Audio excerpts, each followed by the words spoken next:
मुझे एक बात बताएं, क्या ये जुल्म नहीं है कि आप pre nursery, nursery, prep class के बच्चे का पेपर ले रहे हैं? जुल्म तो है। आप ग्रेड वन के बच्चे का पेपर ले रहे हैं और फिर आप पोजीशंस अनाउंस कर रहे आप हैं देखें कि ना। ये बच्चा फर्स्ट पोजीशन पे है, ये सेकंड पे है, ये थर्ड पे है। मैं पिछले दिनों ना सोशल मीडिया यूज़ कर रहा था, तो मैंने एक मीम पढ़ी कि आजकल प्राइवेट स्कूल्स के या गवर्नमेंट स्कूल्स के नताइज का ऐलान हुआ चाहता है और एक क्लास में 50 बच्चे होंगे, 25 बच्चे पहली पोजीशन लेंगे, 20 बच्चे दूसरी पोजीशन लेंगे और बाकी के बच्चे तीसरी पोजीशन लेंगे और हर बच्चे के गले में एक मेडल डाल दिया जाएगा। टीचर्स भी खुश, स्कूल भी खुश और बच्चे भी खुश। और फिर मैं ऐसे स्कूल्स को भी जानता हूँ कि जो बाकायदा ड्यूरिंग एग्ज़ाम्स अपने बच्चों को खुद चीटिंग करवाते हैं ताकि उनके बच्चे अच्छे से परफॉर्म कर सकें। और चूँकि वो सारी की सारी एक रिज़ल्ट की फ़ाइल घर में जानी होती है ताकि माँ बाप को भी पता चले कि हमारा बच्चा मैं कितना यही लायक बात फ़ाइल करने का है। लगी थी आपको कि कंपटीशन बच्चों में डेवलप करते हैं, पर उस कंपटीशन का क्या फ़ायदा, एग्जाम्स का क्या फ़ायदा जब आपने उनको खुद ही पास कर देना है। देखें जवेरिया, वो चर्चिल ये कहता है कि एक टीचर जब क्लास में पढ़ाती है और पढ़ाने के बाद अगर उसको एग्ज़ाम लेना पड़ता है तो इसका मतलब है कि हमें उस टीचर की काबिलियत पर शक करना चाहिए। चूँकि जब आपने एक चीज़ पढ़ा ली है तो आपको स्टूडेंट्स के साथ इंटरेक्शन से आइडिया हो जाता है कि एग्जैक्टली। लर्निंग कितनी हुई है। बिल्कुल ऐसे ही लेकिन है। अगर आपको लर्निंग की कैपेसिटी चेक करने के लिए एक बच्चे का एग्ज़ाम लेना पड़ रहा है तो आप एक काबिल टीचर नहीं हैं। अब मैं इस बात को ग्लोबल पर्सपेक्टिव में डिस्कस करता हूँ कि दुनिया के बेस्ट एजुकेशन सिस्टम जिसमें फ़िनलैंड है, Japan, China, USA, Netherland, Denmark, जी। नॉर्वे, स्वीडन और यूएई, वहाँ पे कोई भी स्टैंडर्डाइज्ड एग्ज़ाम सिस्टम नहीं है। लेकिन यहाँ पे आप प्री नर्सरी, नर्सरी के बच्चे से भी एग्ज़ाम ले रहे हैं, फिर उसको एक रिपोर्ट कार्ड दिया जाता है और फिर उन रिपोर्ट कार्ड्स में बहुत से बच्चों को फ़ेल कर दिया जाता है। मैं ये कहता हूँ कि दुनिया का वो एजुकेशन सिस्टम जो आपके बच्चे को फ़ेल डिक्लेयर करता है वो खुद फेलियर है।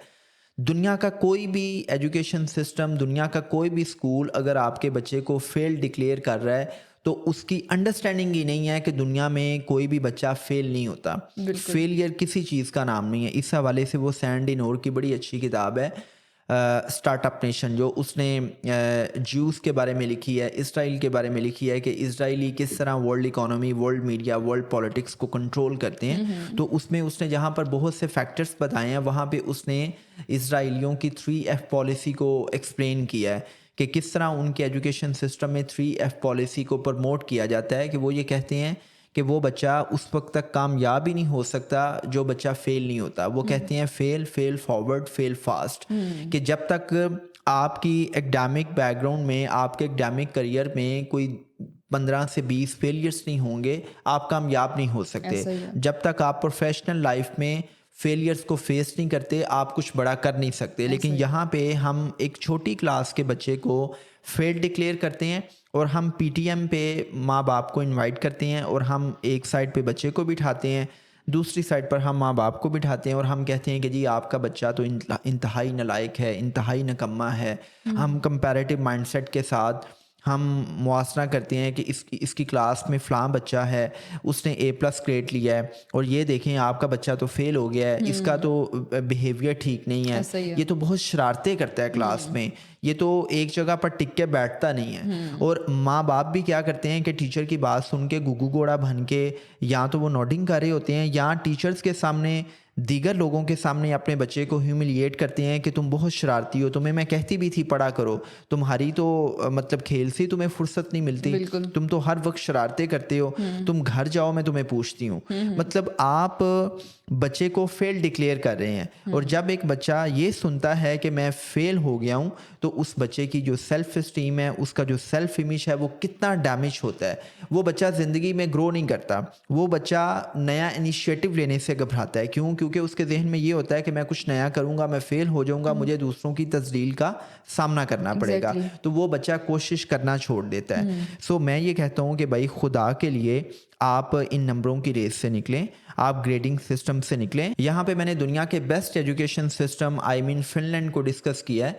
So let me share the most important characteristics of the Finland education system. के पहली बात तो ये है कि वहाँ पे हफ्ते में 5 दिन क्लास होती है और रोज़ 4 घंटे की क्लास होगी। आई मीन टोटल एक हफ्ते में 20 घंटे बच्चों को पढ़ाया जाएगा।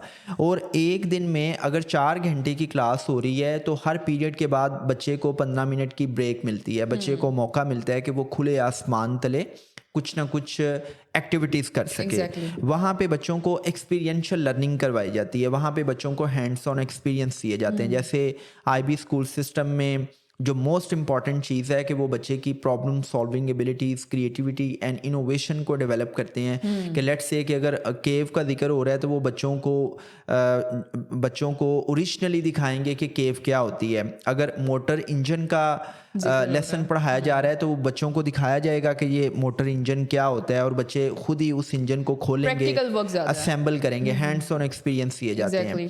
राइट अगर बात हो रही है पार्लियामेंट्री सिस्टम की तो बच्चों को पार्लियामेंट हाउस का विजिट करवाया जाएगा। अगर बात हो रही है जी कि ये पोस्टमैन का क्या रोल होता है तो बच्चों को एक पोस्टमैन से मिलवाया जाएगा, उस डिपार्टमेंट में बच्चों को विजिट करवाया जाएगा। अगर बात हो रही है हॉस्पिटल की तो बच्चों को हॉस्पिटल विजिट करवाया जाएगा। जी। तो आई मीन जो आईबी स्कूल सिस्टम है वहाँ पे बच्चों को हैंड्स ऑन लर्निंग करवाई जाती है। बच्चे अपने एक्सपीरियंस से सीखते जी, हैं। जी। राइट जी। अच्छा, फिर जो फिनलैंड का एजुकेशन सिस्टम है उसकी एक बड़ी खास हैसियत ये है कि वहाँ पे 16 साल तालीम तक कोई भी एग्ज़ाम नहीं लिया जाता। वहाँ पे कोई ग्रेडिंग सिस्टम नहीं है। वहाँ पे बच्चे का एक पोर्टफोलियो बनाया जाता है और उस पोर्टफोलियो में बच्चे की इंडिविजुअलिटी को एक्सेप्ट करते हुए उसकी पर्सनैलिटी के अच्छे एरियाज़ को और उसकी पर्सनैलिटी के ग्रे एरियाज़ को डिफ़ाइन किया जाता है। जी, जी।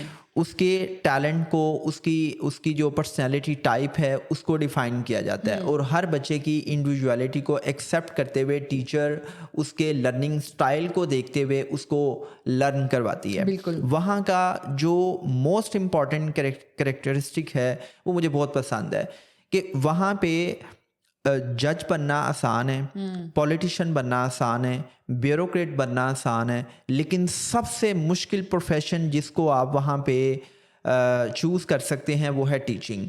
वहाँ पर एक टीचर को टीचर बनने के लिए कम से कम 5 लैंग्वेजेस आनी चाहिए। वहाँ पे टीचर बनने के लिए बाकायदा आपके पास लाइसेंस होना चाहिए। Last but not the least कि वहाँ पर आप 7 साल से पहले अपने बच्चे को स्कूल ही नहीं भेज सकते।